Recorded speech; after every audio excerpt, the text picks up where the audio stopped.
Sa paglipas ng bawat taon, dala ng Chinese zodiac ang kakaibang enerhiya at simbolismo na nakakapekto sa ating buhay.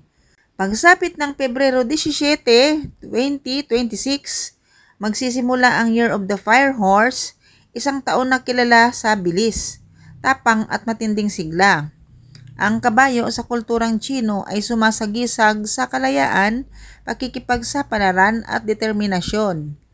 Habang ang elemento nitong apoy ay nagdadagdag ng init, pasyon at lakas ng loob, pinaniniwalaan na ang kombinasyong ito ay magdadala ng maraming oportunidad, mabilis na pagbabago at matinding emosyon sa buong taon. Ngunit tulad ng kabayong mabilis tumakbo, kailangang handa tayo upang sumabay sa agos at sakupin ang mga pagkakataong darating.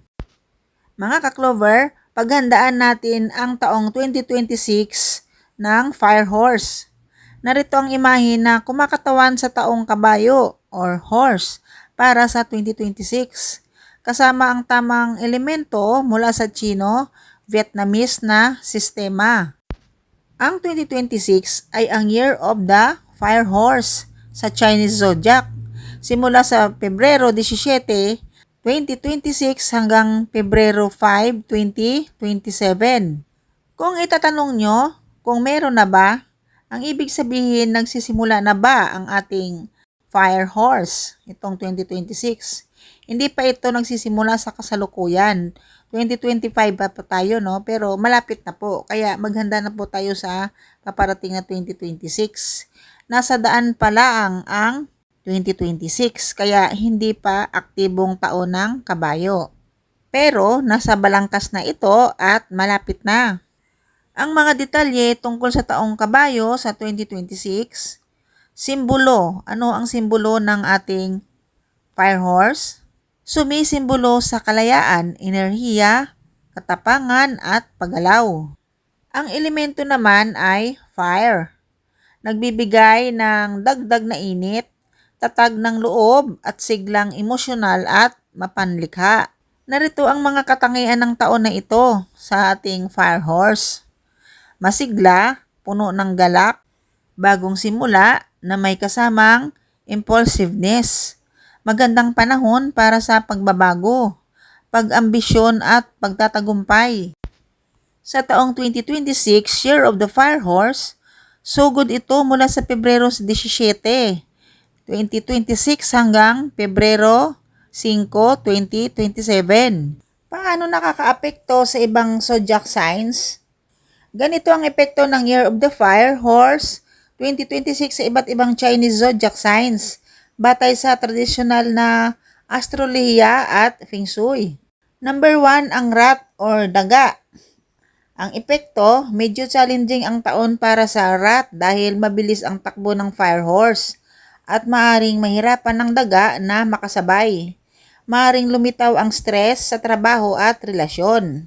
Payong swerte naman, magplano ng maaga, umiwas sa sobrang rest sa pera, at palawakin ang suporta mula sa pamilya at kaibigan. Para naman sa ox or baka, ito ang epekto. Maaaring makaranas ng pressure at hindi pagkakaunawaan sa paligid. Ang mabagal at maingat na estilo ng ox ay taliwas sa mabilis na enerhiya ng kabayo. Payong swerte naman, para kayo iswertihin, magpakita ng flexibility, mag-adapt sa pagbabago at huwag matakot sa bagong oportunidad. Para naman sa tiger or tigre, ang epekto nito ay isang magandang taon para sa tiger. Parehong adventurous at matapang ang tigre at kabayo. Kaya maraming oportunidad sa karir, love life at personal growth. Para swertihin ang mga Year of the Tiger, sulitin ang bilis ng taon sa pagsisimula ng mga bagong proyekto at relasyon. Para naman sa rabbit or kuneho, ito ang epekto, magiging mixed year. May mga magagandang pagkakataon pero may rest din sa emosyon at kalusugan dahil sa intensity ng Fire Horse. Para swertihin ang mga Year of the Rabbit, maglaan ng oras para sa pahinga at iwasan ang sobrang emotional stress. Para naman sa dragon, ito ang epekto nito. Magiging masigla at puno ng pagbabago ang taon para sa dragon. Magandang panahon para ipakita ang leadership skills at mag-ambisyon. Para swertihin ang mga ipinanganak ng Year of the Dragon, gamitin ang charisma para makuha ang suporta ng ibang tao at magtagumpay sa malalaking plano. Para naman sa snake, ito ang epekto nito. Kailangang maging maingat dahil maaaring magkaroon ng intriga o hidden challenges. Ang fire horse energy ay masyadong mabilis para sa maingat na ahas. Para swertihin, magplano ng maigi at piliin lang ang mga laban na sulit. Para naman sa horse or kabayo, ito ang epekto nito. Ito ang taon mo. Magdadala ito ng maraming bagong oportunidad, inspirasyon at personal growth. Pero mag-ingat sa overconfidence at impulsive decision. Para swertihin, sakupin ang mga oportunidad pero laging mag-isip bago magdesisyon. Para naman sa Year of the Goat or Sheep, ito ang epekto nito. Magandang taon para sa goat lalo na sa aspeto ng relationships at creativity. Para swertihin, gamitin ang talento at pakikipagkapwa para sa mas magandang career o negosyo. Sa Year of the Monkey naman, ito ang epekto.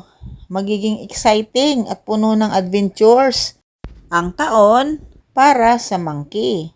Magiging madali para sa iyo ang networking at bagong proyekto. Payong swerte naman para ikaw ay swertihin, sulitin ang charm at kakayahang makipag-ugnayan para makuha ang mga oportunidad.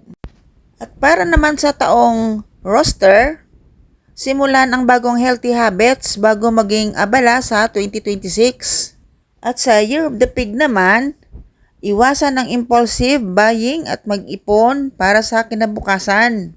Bakit may iba't ibang epekto ang taon sa bawat zodiac sign? Sa Chinese astrology, bawat taon ay may animal sign at elemento. Sa 2026, ang kombinasyon ay horse at fire. Ang kabayo ay mabilis at palaban, mahilig sa adventure at pagbabago. Ang apoy ay nagdadagdag ng init, passion at minsan impulsiveness. Kapag ang enerhiya ng taon ay sumasalungat o umaayon sa likas na ugali ng isang zodiac sign, doon nagkakaroon ng swerte o hamon.